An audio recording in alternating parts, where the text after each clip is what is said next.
Hola, bienvenidos a Cámara Abierta. Hoy día Luis Carlos y yo le damos la bienvenida a esta entrega y vamos a hablar acerca de la cultura. Te pregunto, ¿te sientes una persona culta? ¿Eres una persona culta? ¿Te consideras una persona culta? La verdad es un misterio, no lo sabemos. Y para eso hoy día tenemos un invitado de lujo. Es Fernando Luque, autor de 3 libros, hombre de teatro. Y Luis Carlos, creo que Fernando se puede presentar solo. Claro que sí, claro que sí. Bienvenido, Fernando. ¿Qué tal? Muchísimas gracias. Un placer, de verdad, estar aquí con ustedes.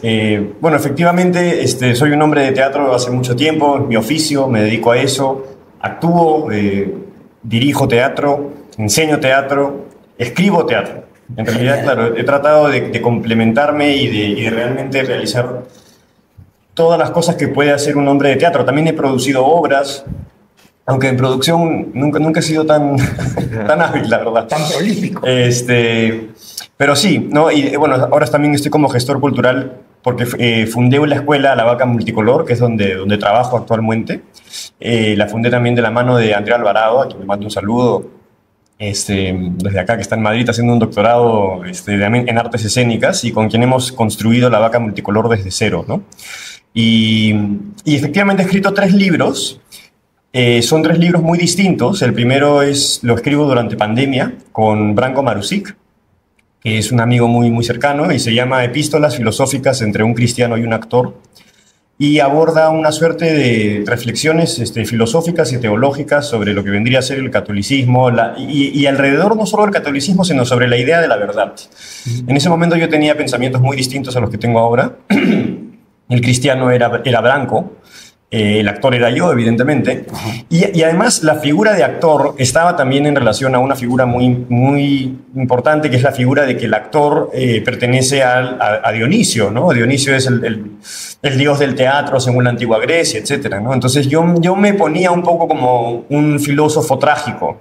Okay. Así me presentaba, de alguna manera esa era la filosofía que seguía, porque yo era un genuino seguidor de la filosofía nietzscheana, a quien leí muchísimo durante toda mi juventud, mi adolescencia y también a lo largo de mis 20 años. Y me ha marcado profundamente.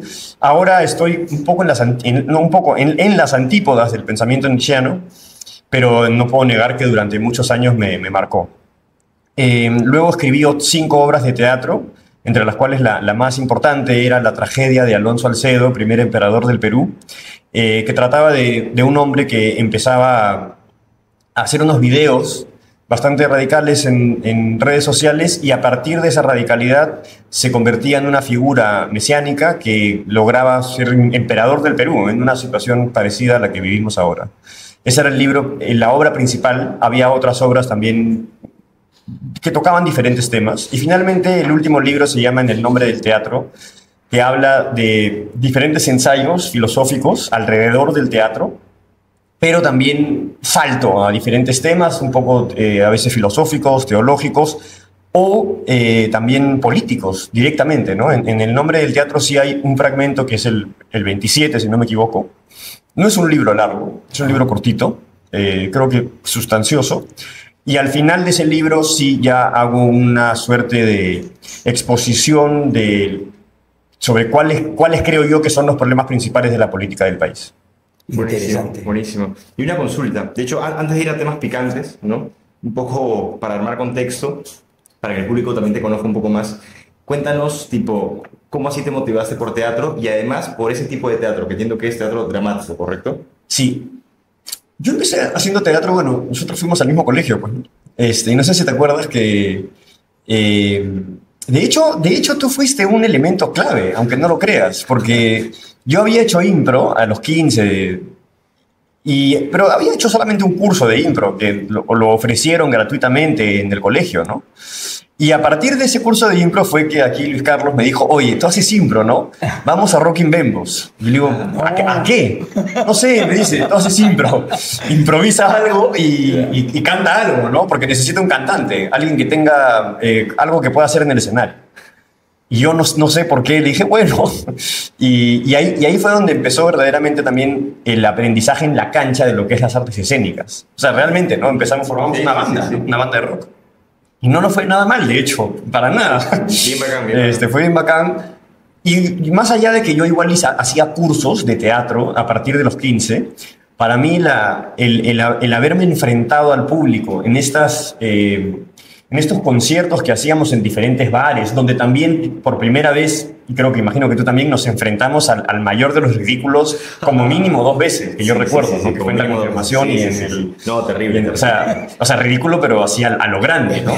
Y eso, aunque no lo creas, forma el carácter de una manera extraordinaria. Porque es como, bueno, haces el ridículo y sí, duele. Duele. Pero pasan un par de días y es como, oh, ya, no pasa nada, ¿no? Luego vuelves a hacerlo, corriges los errores y lo mejoras, no pasa nada. Entonces, sí, yo recuerdo ese momento como bien importante en la formación de mi carrera actoral. Y luego salí del colegio e inmediatamente entré al taller de Roberto Ángeles mientras estaba en la universidad y me fue bien rápidamente. Egresé del taller que duraba 1 año y rápidamente empecé a conseguir trabajo. Y cada vez el trabajo pagaba mejor y por tanto en un momento yo ya decidí sumergirme por completo en la actividad teatral, porque también empecé a hacer televisión y hasta cierto punto abandoné la carrera universitaria, ¿no? Y me dediqué plenamente a realizar talleres cada vez más interesantes y a formarme, digamos, en la misma cancha y a también autogestionar ciertos proyectos que yo quería hacer. Y así también llegó La Vaca, ¿no? O sea, en un momento dije, bueno, ¿cuál sería el gran proyecto que quiero hacer? Una escuela de teatro. Y en eso estamos. Bacán. Y tú estás estudiando filosofía en paralelo, ¿correcto? Yo primero estuve en comunicaciones en la de Lima, 1 año. Me salí, me fui a la Católica a estudiar filosofía. Estuve un tiempo ahí y me salí de nuevo. Por esta misma razón de que yo en la universidad no me sentía muy cómodo, la verdad. No me sentía en mi hábitat. Me gustaba mucho hacer teatro, me estaba yendo bien. Era joven, impetuoso, obviamente, más que ahora. Ahora estoy un poco más tranquilo. Aunque ya no sé, ¿no? Vamos a ver. Y finalmente decidí dejar la universidad, ¿no? Y ya me dediqué por completo al teatro, pero siempre con un... además yo creo que también en el colegio, en los jesuitas, ¿no? En la Inmaculada, yo siento que la principal base de razonamiento que tengo está en los jesuitas. Y por eso estaré siempre agradecido. O sea, en la universidad aprendí cosas, pero el fundamento y el razonamiento del que me enorgullezco también, porque siento que puedo razonar, es gracias a los jesuitas. Buenísimo. Y el amor por el conocimiento y por el juicio crítico, etc. Así que, nada, finalmente también por eso fue que en la universidad, por soberbia, también dije, no lo necesito. Pero igual seguiste estudiando filosofía. Sí. Yo más bien, o sea, a mí me gustaban una enorme cantidad de temas y sí, genuinamente, a veces sentía que tenía que dejarlos de lado porque tenía que estudiar algunas cosas de la universidad que en efecto me parecían no tan importantes. Y fue también esa una de las razones por las que dije, no, ¿sabes qué? Quiero hacerlo yo solo y ya tengo un trabajo, ya tengo un oficio en el que me está yendo bien, en el que funciono y aposté, ¿no? ¿Y cuándo, Fernando, cuándo nace esta inquietud o cuál fue el móvil que te llevó para cuajar, aterrizar tu primer libro? Que no es una decisión que viene de la noche a la mañana, ¿no? No es que te levantas y dices, hoy quiero escribir un libro, ¿no? Sino cómo se fue cocinando eso. Bueno, como yo leía mucho desde el inicio, y claro, y el inicio de las lecturas fuertes fue también precisamente por el rock que tocábamos. Como tocábamos a Jim Morrison, yo dije, bueno, tendré que entender a Jim Morrison. ¿Y a quién leía a Jim Morrison? Pues a Nietzsche. Y fue por eso que yo empecé a leer. Y como no entendía nada, y yo era bien orgulloso, decía, no, yo tengo que entender esto. O sea, no puede ser que yo abra un libro y no entienda nada. En el libro del colegio había libros de Nietzsche. Claro. Está interesante. Y el que empecé era uno tuyo, además, que es en la Gaia Ciencia. Y no entendía nada. Pero me esforzaba y me acuerdo que un día, después de, digamos, no sé, ponte un mes de haber querido entender el libro y ya estar a punto de renunciar, volví a leerlo y de pronto sentí que era como, ya entendí. Y esa sensación de, entiendo. Fue la que dije, esto es maravilloso. La sensación eureka un poco, ¿no? Sí. Claro. Ya entendí cómo funciona, ¿no? Ya entendí cómo funciona el proceso de dejar que el concepto vaya madurando y ahorita lo puedo explicar mejor, ¿no? Pero en ese momento era simplemente como, wow, me esforcé y el fruto está en que acabo de entender este pasaje y acabo de entender una cosa que no sabía, ¿no? Bacán. Y a partir de eso mantuve un ritmo de lectura bastante intenso, el cual abandoné más o menos a los 25 por diferentes razones y ahorita he vuelto a un ritmo de lecturas bastante potente. ¿Y por qué? Entonces, ¿por qué escribí un libro?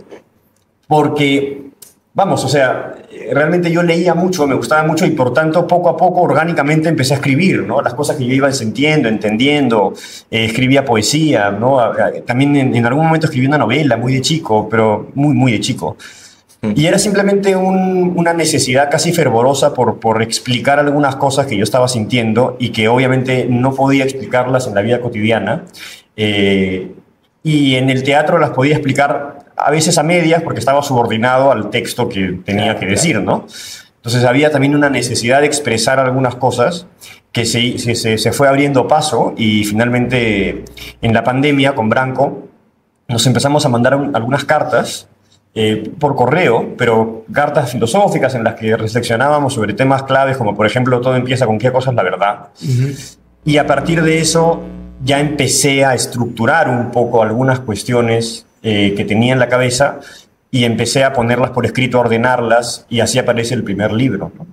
Siempre de una manera bastante poco académica, la verdad. O sea, en ese sentido yo me siento más un escritor más, en ese sentido más aforístico. Hay una herencia nietzscheana. Por ejemplo, en las cosas que yo escribo a mí me cuesta mucho citar. Me cuesta mucho citar porque en verdad a mí me gusta empezar un flujo de pensamiento y darle, no es tanto una investigación de aquí dice esto, en algún momento también cito, ¿no? Pero me gusta pensar en un concepto y empezar a desarrollarlo como si fuese una obra de arte, ¿no? O una suerte de historia. Y más o menos esa ha sido la manera en la que he venido escribiendo en estos tiempos, ¿no? Un libro termina siendo una obra de arte, pues también, ¿no? Sí, debería. Claro. Y sí, el salirse del formato, de lo cuadriculado académico, ¿no? Encorsetado, tiene un valor increíble, ¿no? O sea, yo disfruto, por ejemplo, muchísimo los cafés que me tomo con Luis Carlos, porque, claro. O sea, Claro, es darle rienda suelta. Claro, o sea, es súper nutritivo, ¿no? Y lo conversábamos los tres abajo en el jardín, que tus libros han sido escritos en diferentes épocas de tu yo. Sí. Entonces, el Fernando Luque, que escribió el primer libro, no es el que tenemos conversando aquí ahora. No. O sea, nos has traído a un individuo diferente. Totalmente. Sí, y yo les agradezco mucho la posibilidad de compartir eso, porque sí es muy cierto que los 3 libros que yo he escrito, no es que me arrepienta de esos libros, ni mucho menos, pero sí hay muchas ideas que yo profesaba en esos libros con las que ahora estaría radicalmente en oposición, literalmente, ¿no? Y también se debe a que yo en los últimos años y principalmente en los últimos meses pasé por una serie de crisis existenciales profundas, no menores, la verdad, dolorosas, y que estaban también en relación a esta búsqueda de la verdad genuina que siempre llevé y que a mi gusto también me salvó en cierta medida, ¿no? Y finalmente estas crisis existenciales han devenido en que ahora yo profeso la religión católica, apostólica, romana y creo fervientemente en eso. Entonces, buenísimo. Hay los libros que he escrito,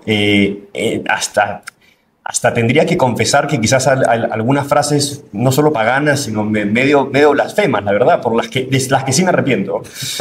Esas sí me arrepiento, porque claro, eran cosas que yo no sabía lo que estaba diciendo en realidad, ¿no? Era inconsciente en muchos aspectos, pero también en esos libros, y por eso no dejo de estar orgulloso de ellos en muchos aspectos, siempre hubo una búsqueda genuina de la verdad. Y lo que yo puse ahí, lo puse porque de verdad creía que era la verdad. Y con esa misma franqueza, ahora los reviso en retrospectiva y me doy cuenta de que en algunos casos le di al blanco y en otros, pero le tiré, o sea, a la tribuna, ¿me entiendes? Bacán. Y eso me parece interesante, ¿no? Entonces estos libros están ahí, son para mí un registro del viaje espiritual que he hecho. Buenísimo. Creo que correspondería entonces un cuarto libro. Sin duda. Ya, bacán. Antes ya de pasar un poco más a revisar esta parte concretamente católica, Cuéntanos un poco también de la experiencia que has tenido en la cultura peruana, vamos a decir, en el teatro peruano. Sí. Cosas por mejorar, cosas buenas, qué cosas ya están funcionando actualmente. Bueno, en términos de la industria teatral, que es la que más conozco, no he hecho mucho cine, por ejemplo. He participado en algunas películas, pero no he hecho tanto cine y no conozco tanto, no me he dedicado tanto al cine como me he dedicado al teatro. Y en términos teatrales, yo sí diría, y en ese sentido, por ejemplo, lo menciono en mi último libro, y sí creo que ahí no blasfemé, sino que más o menos fui bastante certero. Yo creo que la industria teatral, por más que ha crecido en relación a décadas pasadas, sigue siendo precaria. Y si nos comparamos con el mundo internacional del teatro, estamos casi como si comparásemos la Liga Peruana de Fútbol con la Champions. ¿Y a raíz de qué pasa? Por ejemplo, en Argentina, concretamente, todo lo que es Corrientes, fácil hay unas 20 o 25 obras de teatro en simultáneo. Sí. ¿No? O sea, digamos, cada teatro tiene 3 salones que, ok, quizás no estén reventando todos, pero algunos sí. tienen su público. Sí, Claro, sí, por supuesto. ¿Qué parte pasó que de pronto, digamos, no tenemos tan trabajada esa sensación, tanto en el servicio que se ofrece como producto y también la demanda de clientela, por así decirlo? Mira, hablar del problema cultural actual del teatro y del cine y de las artes en general, me parece que es estéril no tener presente que eso es solamente un síntoma de un problema infinitamente más profundo, ¿no? Un indicador. Un mero indicador. Entonces, podríamos dialogar sobre cómo solucionar ese indicador, pero de nuevo, me parece un tanto estéril si no se tiene presente que es simplemente como darle Panadol a un enfermo, ¿no? Para que la fiebre baje un poquitito. Pero me parece que ¿Cuál es la crisis cultural Ajá. tiene una raíz política que, a mi juicio, se extiende hasta los inicios de la República, ¿no? Ok. ¿Qué pasó en el inicio de la República? Para mí, las investigaciones que he realizado en los últimos años, que las he hecho con la mayor franqueza posible, lo que he descubierto es que hay una serie de tergiversaciones de nuestro pasado que involucran principalmente nuestro pasado virreinal, el concepto que tenemos de lo que pasó durante la conquista y el concepto de lo que pasó durante la independencia. Y esas tergiversaciones se pueden englobar en un gran concepto que se llama la leyenda negra anti-española.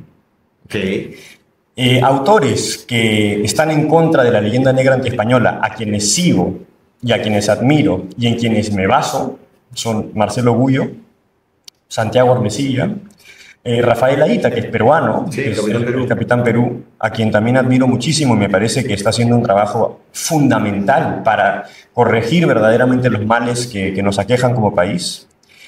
Y, bueno, también últimamente he estado escuchando a un sacerdote que se llama Gabriel Calvo, que es español, y que me parece que también hace un trabajo formidable en la explicación de qué fue lo que ocurrió durante el virreinato y cómo era la monarquía católica. Y a partir de eso se va entendiendo que uno de los problemas principales que nos aquejan como país es que tenemos nuestro pasado absolutamente tergiversado. Y que una de las primeras tareas que tendríamos que realizar es empezar a investigar por qué se tergiversó y cuál fue el verdadero contexto y cuál es el correcto paradigma desde el cual se deben entender los fenómenos que ocurrieron en esa época. ¿Bien?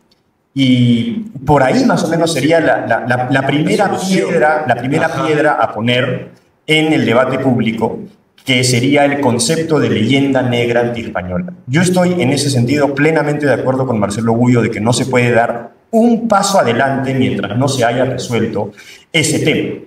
Y ese tema es bien complejo, es, como dijiste hace un rato, bien picante, porque va directo a la identidad de nuestra nación. Porque lo que vas a ir descubriendo conforme, como en mi caso, uno se va adentrando en la leyenda negra antiespañola, es que la identidad nacional republicana está, y creo que no exagero con esto, fundada sobre una mentira. Una mentira verdaderamente grave que hasta cierto punto, siguiendo la parábola evangélica, eso hace que el Perú, como república, esté fundado sobre arena. Y por tanto, sobre arena no se puede construir nada sólido.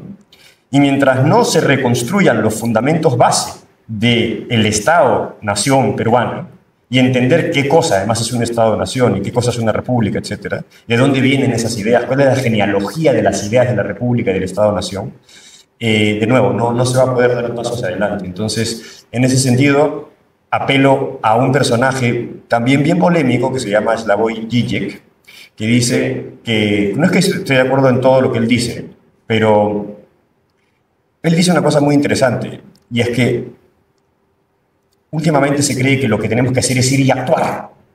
Y es como, no. Primero pensemos. Primero verdaderamente aclaremos como nación, como pueblo, cuál es el paradigma correcto desde el cual tenemos que entender los problemas del país. Y para mí, en ese sentido, el paradigma izquierda-derecha, que es el que impera, está obsoleto. Y no permite entender cuál es la verdadera naturaleza de la pugna política que hay a nivel, en el tablero geopolítico, por así decirlo. Ok. Y ahora, sobre la leyenda negra en concreto, ¿qué es la leyenda negra? Y por qué es como que, o sea, por lo que entiendo, por lo que nos estás diciendo, es como que esta frase recurrente o famosa de ¿en qué momento se jodió el Perú? Se podría decir que fue a raíz digamos, de la fundación de la leyenda negra. Para mí, el momento en el que el Perú se jode es con la llegada de Felipe V, que es el primer rey Borbón. Rey mormón. Borbón. Los mormones eran otra historia. En algún momento llegaremos. Y luego, antes de continuar, yo te quiero hacer una pregunta, pero termina porque creo que es clave para poder entender dos cositas que ya las comento. Sí. ¿Qué pasa con el rey Borbón? Que es Felipe V. Que no es que sea su culpa, es simplemente tratar de entender geopolíticamente dónde hay un verdadero cambio radical y dónde empieza lo que podríamos llamar el germen de lo que luego va a ser el Estado-Nación. Ok. Entonces, Felipe V es un rey Borbón, que es nieto de la dinastía que viene desde Luis XIV. ¿Bien?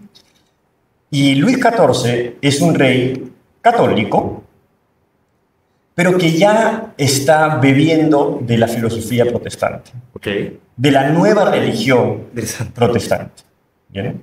Con la idea del regalismo, por ejemplo, que es la idea de que el rey está en relación directa con Dios y no tiene por qué deberle algo al pueblo.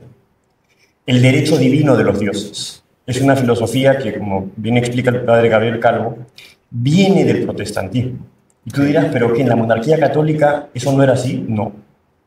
En realidad, en la monarquía católica, con Francisco Suárez, con Francisco de Vitoria y sobre todo con San Isidoro de Sevilla, había un pensamiento en el cual el rey tenía que comportarse católicamente. Y si no se comportaba católicamente, entonces ya no operaba como rey. No, o sea, era un vicario en ese sentido de Cristo, ¿bien? Como el Papa. Pero tenía que cumplir una serie de reglas. Y por eso es que Francisco Suárez, cuya filosofía luego influyó bastante en Túpac Amaru, había una idea que era posible el tiranicidio. La idea del tiranicidio viene también de Francisco Suárez, que es un filósofo jesuita, para empezar. De Vitoria es dominico.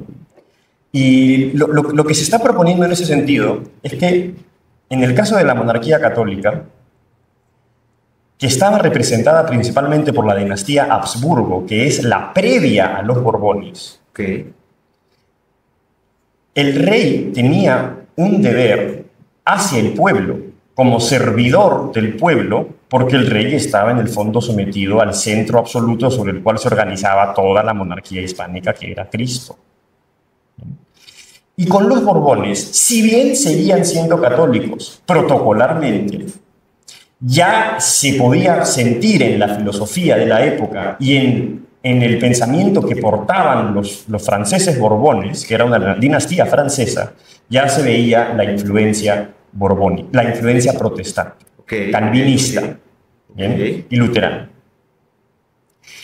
Y lo que ocurre es que a partir de las reformas borbónicas, que es un proceso de centralización.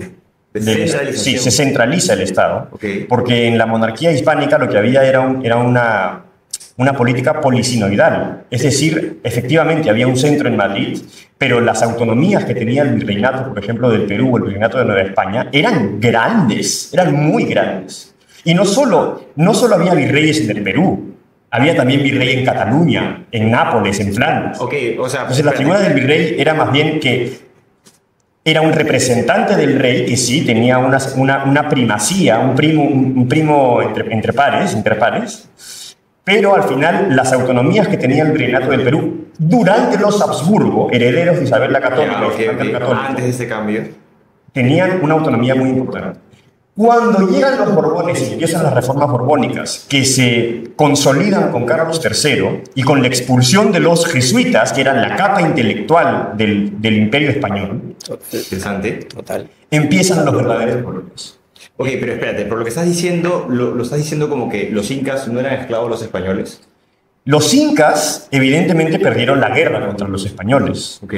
Hay que tener presente que durante la conquista, con Pizarro, por ejemplo, al menos en el Perú, y pasó algo muy parecido con Cortés en México, hubo una enorme cantidad de pueblos indígenas que estaban oprimidos por los incas y que prefirieron 1000 veces unirse a las huestes españolas, tanto al mando de Pizarro como al mando de Cortés, y luchar, en el caso del Perú, contra el pueblo inca, contra el Tahuantinsuyo, y en el caso de Cortés, contra Moctezuma y los aztecas, Okay. con una enorme cantidad de matices que te hacen entender por qué ganan los españoles, siendo tan pocos. Estaban unidos con otros pueblos. Estaban unidos con otros pueblos a los que luego les respetaron una enorme cantidad de títulos nobiliarios precisamente porque habían apoyado a los españoles. ¿Eran nobles? Hay muchísima aristocracia indígena que bajo los Habsburgo mantienen sus títulos nobiliarios y mantienen una serie de autonomías y de potestades y de poderes que obviamente no tenían todos los indígenas. Claro. Los Atum Runa, que pertenecían a la clase servil durante el incanato, también permanecieron bajo la clase servil durante el virreinato. Entiendo. No eran santos tampoco. Pero sí es muy cierto que, por ejemplo, como Alejandro Magno, como el Imperio Romano, el Imperio Español sí le dio a la aristocracia indígena, a la que perdió, una serie de títulos nobiliarios importantísimos por los que luego Túpac Amaru va a rebelarse porque los había perdido precisamente por... Túpac Amaru pierde privilegios, él y la casta a la que pertenecía. Era un noble. Túpac Amaru se vestía como español y, si no me equivoco, hablaba latín. Y hablaba de su santa iglesia católica.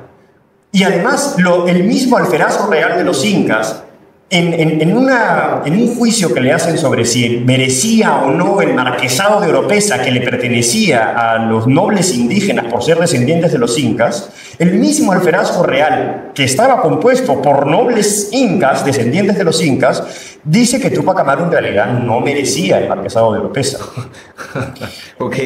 Igual, esto es un texto que aquí he leído hace poco, pero el tema con Túpac Amaru es muy amplio, pero concentrémonos ahorita Sí. en la cuestión de cómo fue la conquista, ¿no? O sea, la conquista fue llevada a cabo por Pizarro, pero unificado con una enorme cantidad de pueblos como los Cañaris, como los Huaylas, como los Huancas, como los Chachapoyas, como los Amazonas, etcétera, que no estaban a gusto con el Tahuantinsuyo.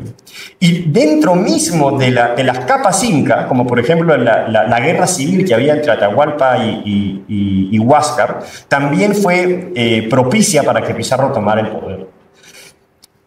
Mucho más adelante, cuando Manco Inca se rebela contra Pizarro, y hace el sitio de Lima, Pizarro convoca a las huestes de los Huaylas, que son de su suegra, Inés de Huaylas. Y es precisamente gracias a ese ejército de Huaylas que Pizarro sobrevive al asedio que hace Manco Inca sobre la ciudad de Lima. Entonces, ya uno se puede dar cuenta, y esto lo explica muchísimo mejor que yo, porque es un experto en eso, Rafael Aita. Uno puede ir entendiendo que la conquista del Perú fue un proceso infinitamente más complejo que como lo han querido presentar. Entiendo. Y aquí hay un elemento muy importante que creo que revela dónde está esto que yo les decía, que es este fundamento sobre el que se ha construido la nación peruana. Hoy en día es muy natural escuchar que alguien diga, bueno, que los españoles nos conquistaron. Exacto. Bien. Y ya en esa frase tú puedes ver un razonamiento negro legendario, porque presupone que nosotros somos herederos directos de los incas. Exacto. Y no descendientes de los mismos españoles que supuestamente nos conquistaron a nosotros, como si nosotros fuésemos otra cosa. Exacto. ¿Bien? ¿Se entiende Sí. ese entramado? Es como hay una tergiversación que te hace creer que los españoles que están hoy en la península ibérica son los descendientes de los que conquistaron el Perú, cuando los descendientes somos nosotros, porque esos españoles se mezclaron con los indígenas por orden de la reina. Isabel la Católica muere en 1504, es decir, muy poco después del descubrimiento de América, que es en 1492. Y ya en ese entonces Isabel la Católica había exigido, también de la mano de Fernando el Católico, que los españoles se mezclaran en matrimonio con las indígenas y viceversa, y que se realizaran los matrimonios mixtos como parte del proceso evangélico civilizador que el Imperio Español tenía como misión, precisamente porque estaban al servicio de la cosmovisión católica cristiana. Entiendo. La cual exigía que los indios fuesen tratados como cristianos. Digamos, Como súbditos en igualdad de condiciones con los españoles. Ciudadanos. Como ciudadanos. Por supuesto que hubo una enorme cantidad de españoles, sobre todo los encomenderos, a los cuales la corona se opuso bélicamente, que abusaron de los indígenas. Y por supuesto que durante el virreinato hubo una enorme cantidad de asimetrías de poder, pero hubo en muchos casos que se pueden demostrar históricamente una enorme cantidad de medidas, de leyes, por ejemplo, las leyes de Burgos, las leyes nuevas, y toda una serie de medidas legales por parte de la corona para que los indígenas fueran incluyéndose dentro de la jurisdicción católica en tanto cristianos católicos, que por ser parte de la iglesia y por tanto de la monarquía, tenían que tener los mismos derechos. Entonces había una pugna, por supuesto, había una dialéctica de clases, había luchas, había abusos. Había también españoles que iban a las minas a trabajar porque no tenían plata y trabajaban con los mitayos, los cuales, por supuesto, estaban forzados a ir porque no era el edén tampoco. Pero a lo que voy es que es muy importante entender cuál era la verdadera realidad de lo que pasaba. Ok. Antes de hacerte unas preguntas, Luis, ¿tú tienes unas consultas? Voy a retroceder un ratito, ¿ya? Porque todo lo que nos estás contando es súper interesante y que de muchas formas, desde muchas aristas, evidencia la realidad que estamos viviendo hoy, ¿no? Sin embargo, volviendo a poner a la cultura peruana, limeña, esa precaria cultura comparándonos con otros países, la importancia que toma, por ejemplo, el hábito de la lectura y que esta leyenda negra, si bien es cierto que ha construido sobre una falacia, sobre paradigmas cerrados y quizá manipulados, ¿ok? Sí. Porque todo esto, Políticamente. vamos a ir a eso porque eso va para varias fechas más, como siempre decimos. Entonces, la importancia de que en casa se inculque, se motive y se aplauda la lectura para que podamos llegar a través de la lectura a la investigación de la verdad y que las personas que nos están escuchando sepan lo que sabes tú y esa sabiduría nos abra la mente y lleguemos a la verdad. Y ahí volvemos a tu primer libro, ¿no? Entonces, la importancia, poniendo a la cultura como centro acá, ¿cuáles son los hábitos, para ya continuar con la parte picante, cuáles son los hábitos que tú podrías regalarle a las personas que nos están mirando ahorita para que puedan... Un break. Exactamente, para que puedan tener acceso a la cultura y a la información correcta para que a partir de allí construyan. Ese es el objetivo. Hay varias cosas. Lo primero es la predisposición a buscar la verdad, a pesar con la certeza de que en la búsqueda de la verdad lo más probable es que uno tenga que renunciar al 90% de sus certezas, por no decir el 99%. Ya. Eso es horrible.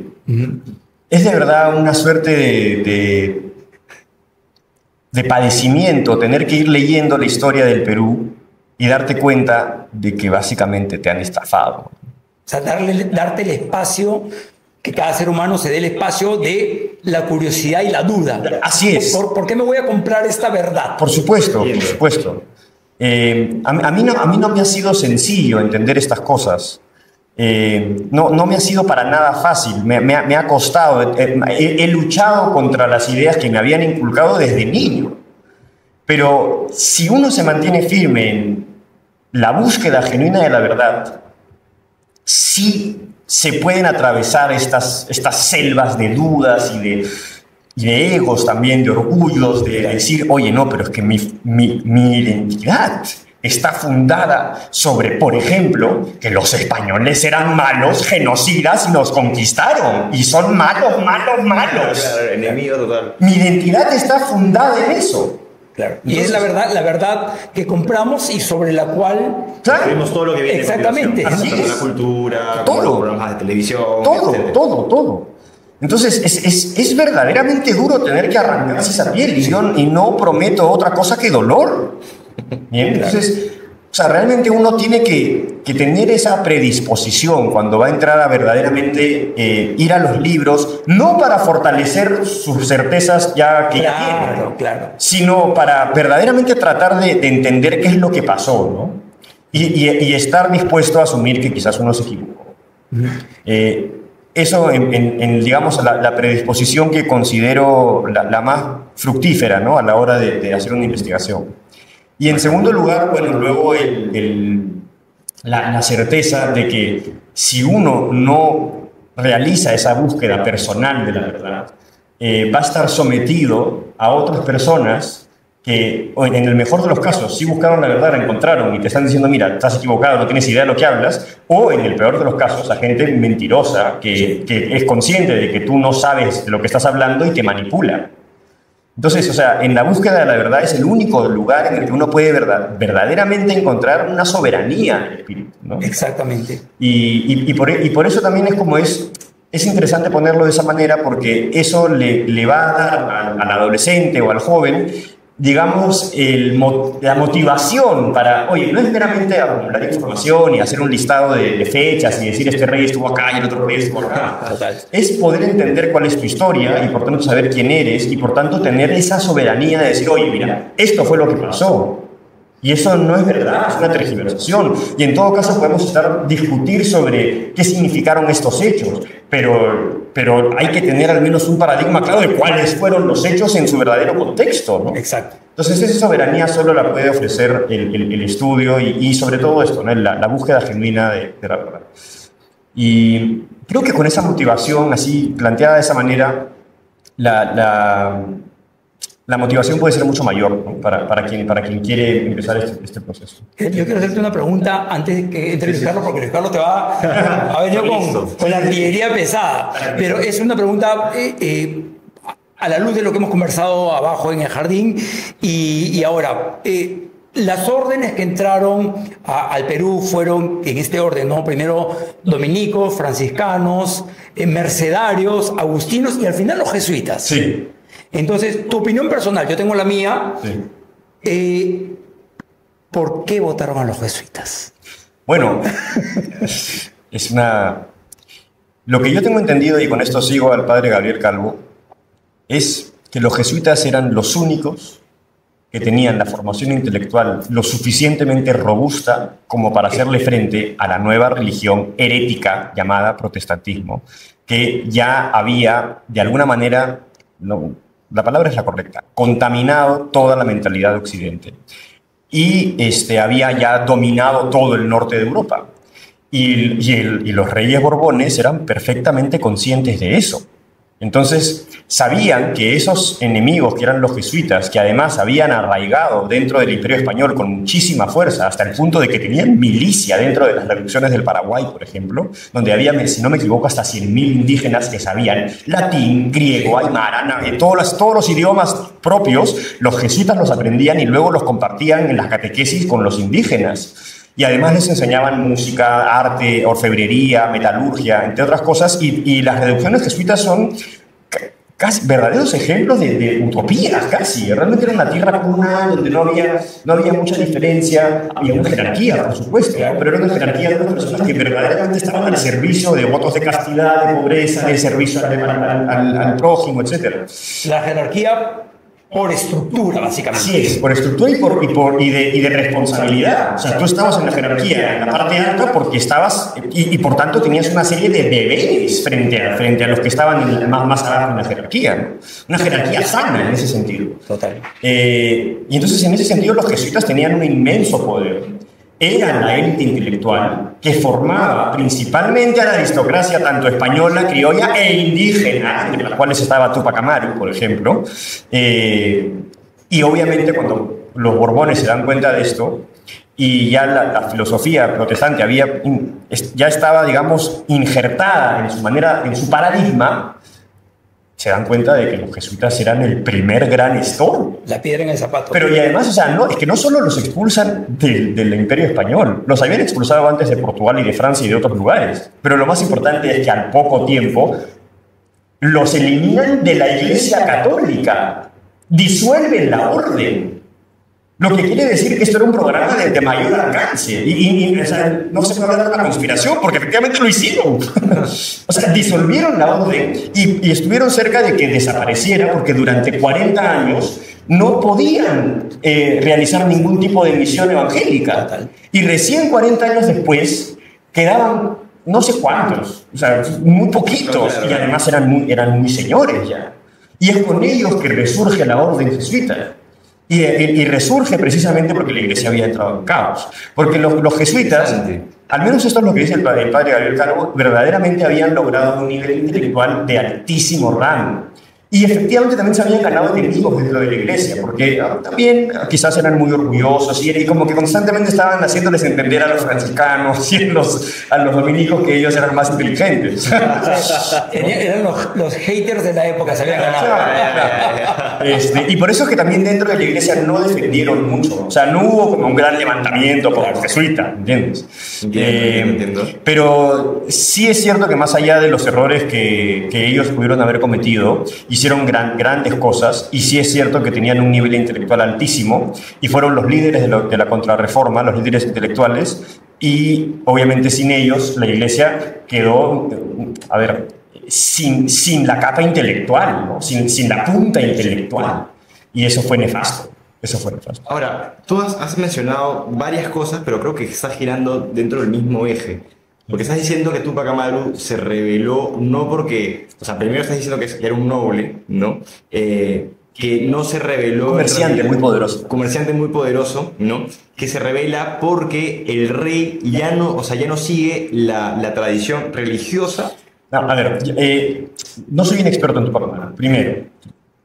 Ahora, igual a lo que quiero llegar es que aparentemente, o sea, el protestantismo no es similar al catolicismo tradicional. Y ese es otro tema clave, muy importante, sobre el que sí he estado estudiando. ¿Y qué tiene que ver con la leyenda negra? Eso ya es el punto completo. Túpac Amaru, brevemente. Lo que hacen las reformas borbónicas es modernizar el Estado. Okay. La modernidad es protestante.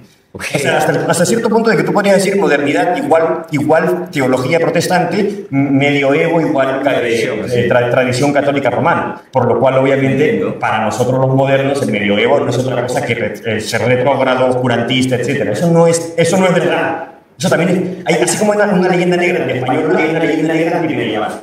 Entiendo. Entonces, Túpac Amaru parte del problema de Túpac Amaru es que en las reformas borbónicas se reestructura todos los virreinatos, sobre todo el del Perú, y hay una serie de cambios. Por ejemplo, aparece el virreinato del Río de la Plata y el virreinato de Nueva Granada, y se hacen cambios que afectan al comercio interno, sobre todo de la plata que venía de Potosí.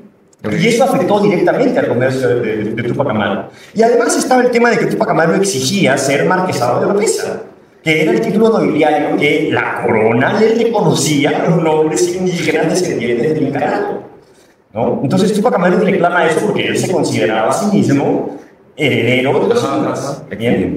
Y se lo niegan. Ahí viene la pelea con Betancourt, con la familia Betancourt, y se lo niegan. Esto es lo que he leído hace muy poquito, de un autor que lamentablemente no tengo el nombre, pero es un autor importante. Pero lo que entiendo, y más adelante quizás te lo mando, etc., es que Túpac Amaru, el alferazgo real de los incas, que estaba conformado por descendientes incas, concluye que Túpac Amaru no era el descendiente. No era descendiente de los mismos descendientes, claro. Así es. Y por eso es que también hubo muchos indígenas que estuvieron del lado del bando realista, ¿no? O sea, eso también, de nuevo, ¿no? Fue una guerra civil. Una guerra civil en un pueblo que ya estaba absolutamente mezclado. ¿No eran españoles contra indígenas? No, era más complejo. Era más complejo. Entonces, eso Túpac Amaru. Luego, el tema del protestantismo y el catolicismo. ¿Por qué es otra religión? Porque es una nueva religión, porque Lutero, con las 95 tesis, que además entiendo que no necesariamente pasó históricamente, es más como una suerte de mito, y luego Calvino, plantean tres conceptos que teológicamente son dinamita, que son la sola escritura, la sola fide, y a partir de eso se entiende el libre examen de la conciencia frente a las escrituras. Okay. ¿Qué es lo que dice la sola escritura? Y es que tanto Lutero como Calvino, por ejemplo, Calvino en su libro principal, que es la institución religiosa cristiana, en el libro 1, capítulo 7, a ese nivel, porque sabes que me interesa ese tema, él dice que la Iglesia Católica no tiene ningún derecho a interpretar las Escrituras y que es impía y maldita la creencia de que la Iglesia tiene algún derecho sobre las Escrituras, a pesar de que la Iglesia Católica fue la que hizo la Biblia, la que organizó el Nuevo Testamento. Okay. Pero bueno, entonces, ¿y qué dice Calvino? La única manera que un cristiano devoto tiene para interpretar las Escrituras es leerlas sin intermediación clerical. Ajá. Y confiando en que el Espíritu Santo lo invadirá y le dirá cuál es la interpretación correcta. De ahí, si te das cuenta, lo que hay ahí es un subjetivismo muy potente que en ese momento suena bien cristiano, ¿bien? Sí. Pero en el fondo lo que está diciéndote es: tú tienes el total derecho de interpretar la Biblia como a ti te plazca. Y si tú me dices que el Espíritu Santo te visitó, en buena hora. Pero ¿qué pasa si luego vengo yo y te digo: oye, pero hermano, mira, ese versículo de la Biblia, yo también lo leí, el Espíritu Santo también me tocó y me ha dicho que la interpretación es distinta?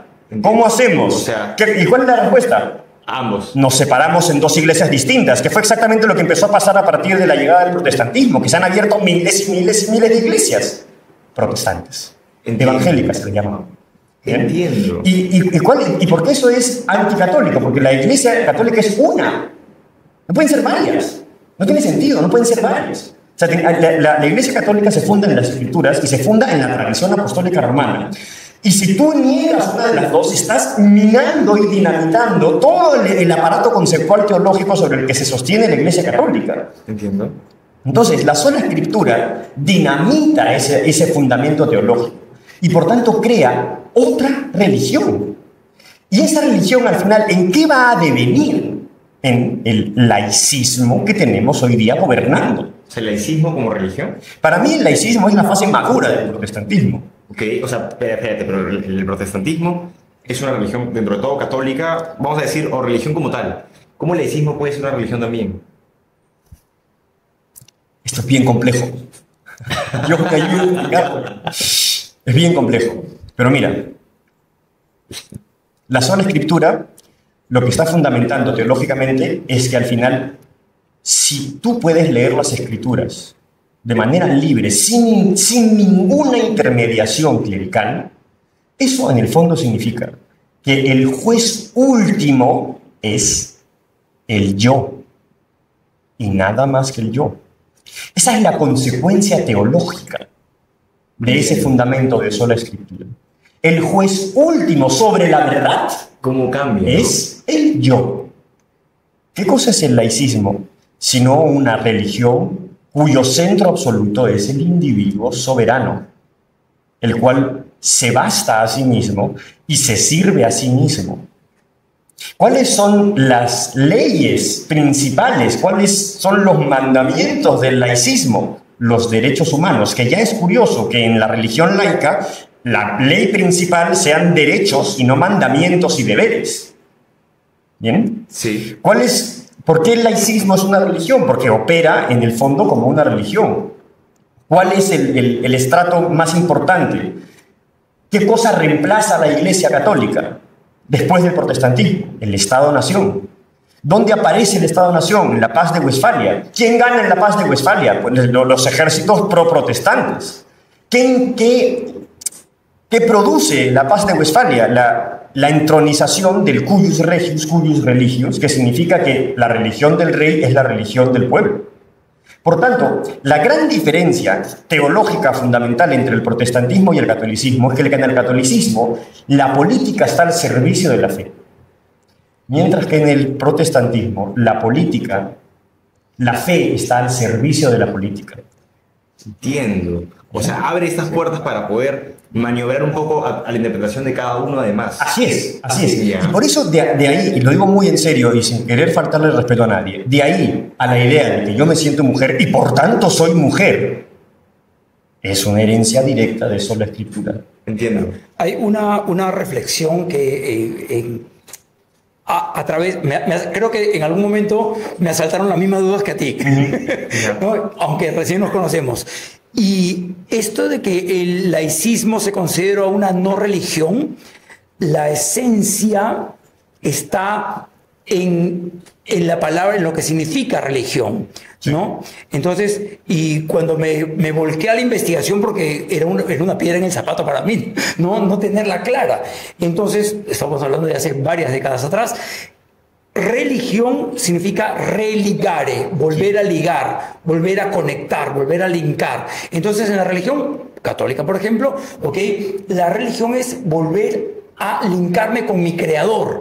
Religare, religión, volver a linkar. Entonces, el laicismo dice, bueno, nosotros no tenemos que relinkarnos con nadie.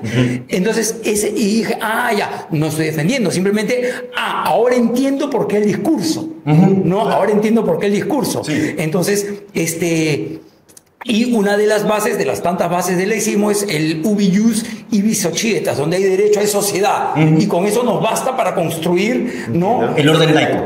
Exactamente, ¿no? Entonces, fue un tema básicamente, lo entiendo a la luz de la historia, ¿no? Y de la concatenación de acontecimientos, que ellos dijeron, la religión se religa con el Creador, sí, con el Todopoderoso. Genial. Nosotros no tenemos la necesidad de linkarnos con nada, por lo tanto no somos religión. Y ese fue su razonamiento. Sí. Curioso, ¿no? Sí, sí.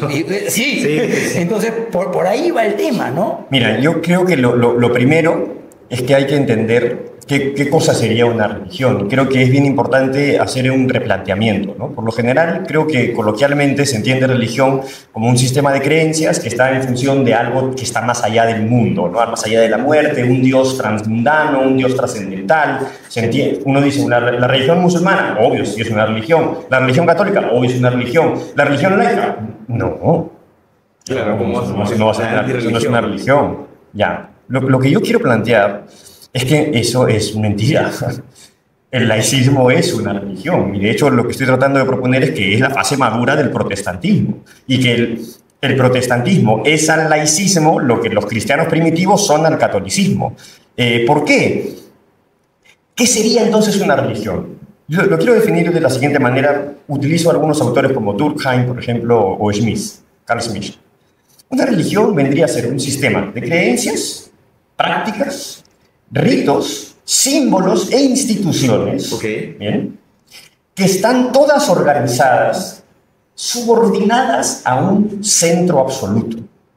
Ese centro absoluto a veces es un Dios, como por ejemplo en el catolicismo, ¿no? Es el centro absoluto de la religión católica es que Dios se hizo carne en Jesucristo y a partir de las Escrituras es el testimonio de ese fenómeno, y en la tradición apostólica romana se fundamenta toda la religión cristiana. Entiendo. En la religión musulmana, lo que tenemos es el centro Alá, vía el Corán, vía su profeta Mahoma y vía la Sunna, que es la mediación objetiva material con la cual los musulmanes pueden tener una mediación con el mensaje del Corán. Ese es el centro absoluto. Si tú quitas ese centro, todo el sistema del Islam colapsa. Si tú dices que Cristo no es Dios, todo el sistema del catolicismo colapsa. Entiendo.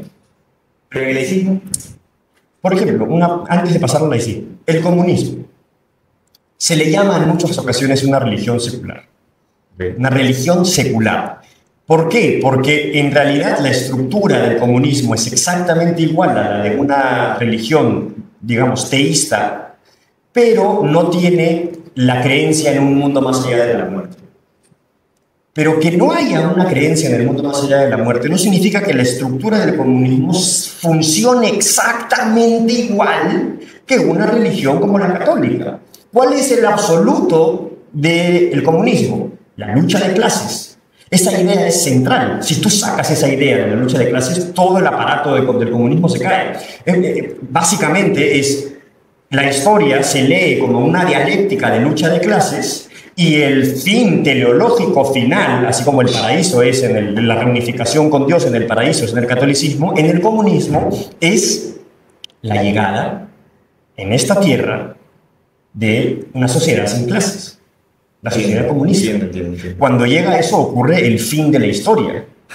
¿Bien? Da igual, ya. El liberalismo también funciona de una manera parecida. ¿Cuál es su centro absoluto? El individuo. Que el individuo La libertad del y el mercado libre como aquel agente histórico que si tú lo dejas en libertad, lo único que va a traer es paz, justicia a través de la mano invisible, una mano invisible que evidentemente no puede tener otra reminiscencia sino a Dios, la mano invisible del mercado que te va a llevar ¿a dónde? Al progreso infinito, a la prosperidad que solo crece. Bien, de nuevo, es una religión que como ya prescinde de algo más allá de la muerte, te ofrece la salvación en el mundo, digamos, material en el que vivimos.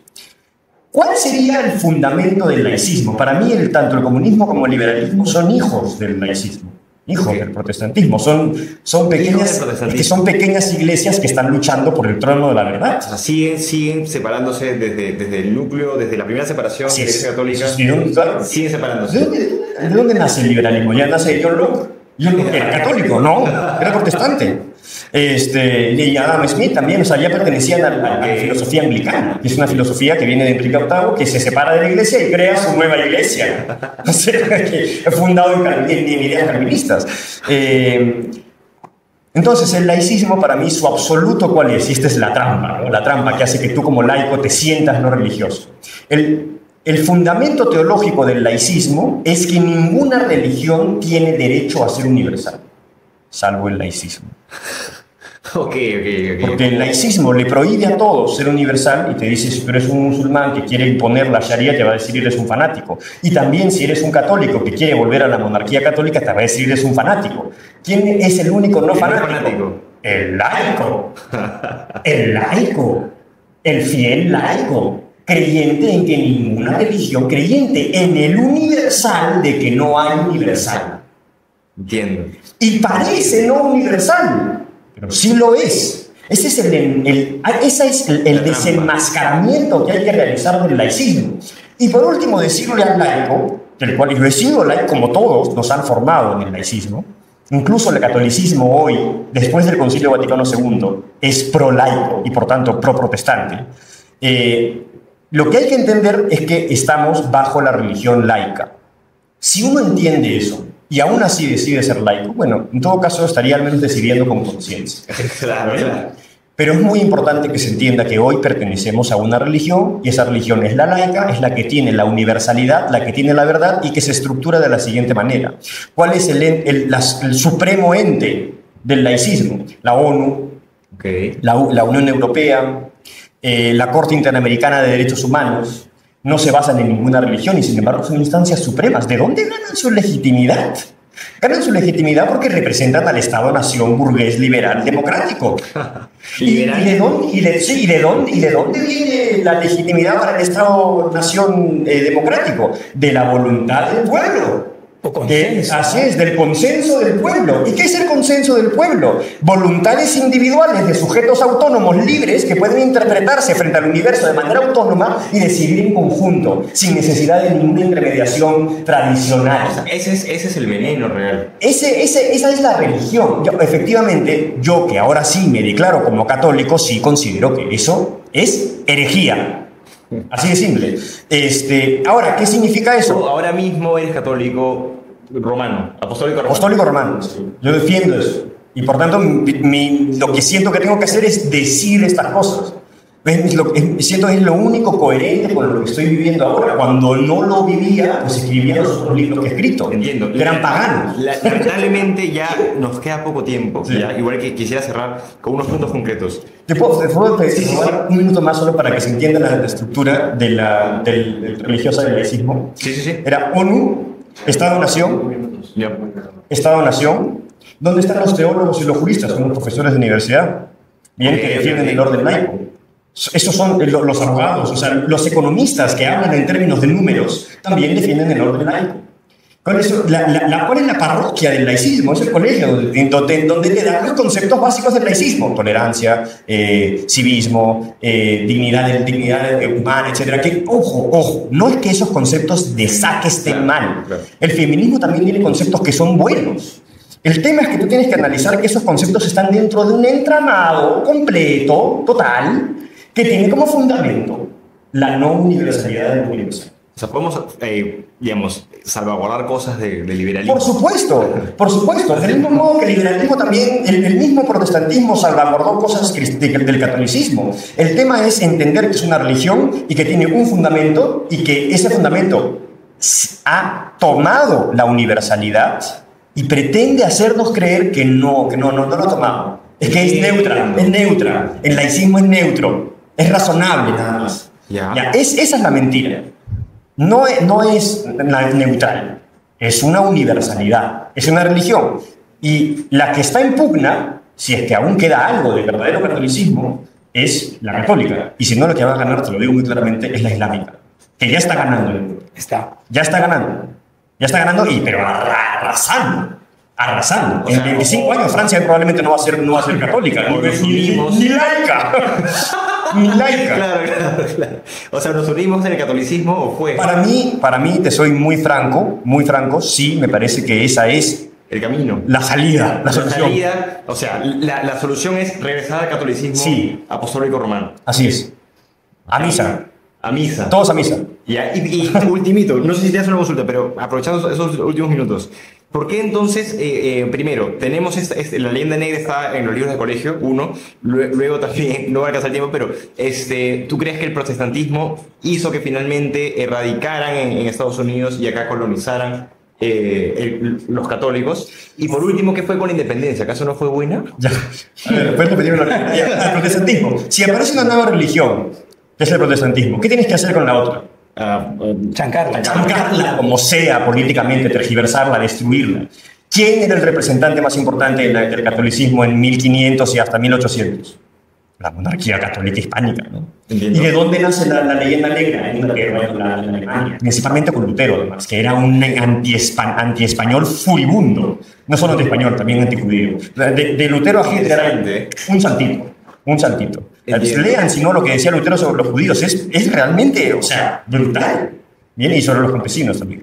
Eso, lean. Sí. Y entonces, la leyenda negra nace como una herramienta geopolítica de los estados protestantes que veían con buenos ojos que se tergiversara por completo la realidad del Imperio Español para denostarlo culturalmente y hacerles creer a los mismos católicos que pertenecían a una herencia salvaje y maldita y genocida. Bien, eso. La segunda pregunta, ¿cuál era? La segunda pregunta es ¿cómo así colonizaron acá, pero allá erradicaron? Bueno, a ver, ¿qué hace un calvinista cuando llega un calvinista del Mindflower que llega el puritanismo viene de John Knox, que viene de Calvino. Llega a Estados Unidos y ve a los indios Sioux y dice, bueno, Calvino me dice que hay unos hombres que están predestinados para la gracia y otros que están condenados de saque Por Dios. Yo creo que esos indios están condenados. Aniquilémoslos nomás, ¿cuál es el problema? Ya están condenados. Y yo estoy salvado. ¿Y cuál era la reflexión acá que ocurrió? La reflexión es la de San Agustín. Todos estamos predestinados para la gracia. Y por tanto, o sea, el indígena es un arma. Y eso se discutía, o sea, Carlos V exigió a Bartolomé de las Casas de Genés y Sepúlveda que se decidiera cuál era la condición del alma de los indígenas, porque entonces teníamos que evangelizarlos porque eran almas por salvar. Y esa fue la mirada de la corona, por supuesto que con las distancias, Claro. fue difícil fiscalizar. Pero fue la intención. Pero la intención y el espíritu de la ley desde Isabel la Católica fue que los indígenas eran parte de la fe. Entonces esa es la diferencia, fueron evangelizados, no aniquilados, como en una buena parte de la conquista del oeste de Estados Unidos, inspirada por Calvino. Porque Calvino parte de la sola fide y la sola escritura dice que hay unos que están predestinados a la gracia y otros que están predestinados a la condena eterna. Por Dios, que no hay nada que hacer. No hay voluntad libre al respecto. Entiendo. Es conveniente cuando quieres conquistar un país. Pues mucho, claro. Solo tienes que decir, no, esos están condenados. Vamos, hacerlo con todos. Los españoles tenían el deber de evangelizarlos. Y por supuesto que también usaron la fuerza y medios coercitivos, pero no para aniquilarlos. O sea, eliminaban lo que consideraban pagano, en muchos casos a la fuerza y quizá con errores, pero no con una finalidad de exterminio en ningún caso. Entiendo. Y lo último es, entonces, para cambiar la realidad peruana, la realidad en América Latina, es volver al catolicismo. Primero, es América hispana. No hablamos francés. Entonces, y el primero, derrumbar, averiguar qué cosas de la leyenda negra, como mínimo, averiguarla, leerla, entenderla. Y a partir de eso creo yo que inevitablemente se va a derrumbar poco a poco. Y entender también qué cosas es el laicismo y buscar la verdad. O sea, que se busque la verdad. Que se busque la verdad a rajatabla. Y si en el camino vemos incluso que la iglesia podría estar equivocada, pues que se diga. Porque al final, o sea, la iglesia católica debe permanecer intacta solo si está en relación con la verdad. ¿Bien? Buenísimo. Lamentablemente se nos acaba el Voló. Prometemos una siguiente entrega con Fernando Luque. Gracias por estar acá con nosotros. Como siempre, el tiempo nos quedó cortos.